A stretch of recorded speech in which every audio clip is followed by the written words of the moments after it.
আজকে তো অনেক মজা হবে। এমন কি করতে যাচ্ছ সেটা তো সেকেন্ড বারে বলা যাবে। ধরে রেশিটা হাতে নিয়ে আরো পাশে যা তাড়াতাড়ি। এবার দেখবি 1 2 3। ও তাড়াতাড়ি চলো বন্ধুরা, দাঁড়া আমার সামান নিয়ে যাও না, ভাগো। আমার ক্লাসের বাচ্চারা এই কাজ করতেছে, আজকে দেখাচ্ছে ওদেরকে মজা। ওরা যা করেছে এটা সম্পূর্ণ ভুল করেছে। আজকে থেকে রোজ আঙ্কেলকে আমরা এরকম করবো আর সবসময় ফ্রিতে ললিপপ খাবো। Good morning ma'am. Good morning বাচ্চারা, সিট ডাউন। ম্যাম আজকে তো ডান্স কম্পিটিশন হচ্ছে না, আপনি কেন শাড়ি নিয়ে এসেছেন? এই শাড়িগুলো আজকে প্রজেক্টের জন্য লাগবে। ম্যাম কি রকম প্রজেক্ট? প্রথমে একটা একটা করে তোমরা শাড়িগুলো তোমাদের কাছে নিয়ে যাও। আজকের প্রজেক্ট হলো তোমরা হাত দিয়ে ছাড়া সবকিছু কাজ করতে হবে। এটা আবার কি রকম প্রজেক্ট? যে শুদ্ধভাবে কাজ করতে পারবে তাকে আজকে গিফট দেওয়া হবে।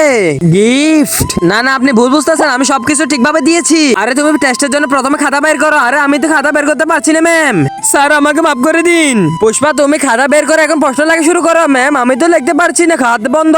এক কাজ করো, তোমরা টেক্সট পেপার লেখা লাগবে না, তোমরা লাঞ্চ করে ফেলো। ঠিক আছে ম্যাডাম, আমার অনেক খিদা লেগেছে। স্যার আমি রাস্তার মধ্যে পড়ে গেছি, কিছু বাচ্চা আসে সব সামান নিয়ে চলে গেছে। বাচ্চারা তো এভাবে বুঝবে না মনে হয়। খিদা তো আমাদের লেগেছে, হাত বাঁধা, ওই কারণে তো কোনো কিছু করতে পারতেছি না, খাইতে পারতেছি না। কিভাবে খাবো?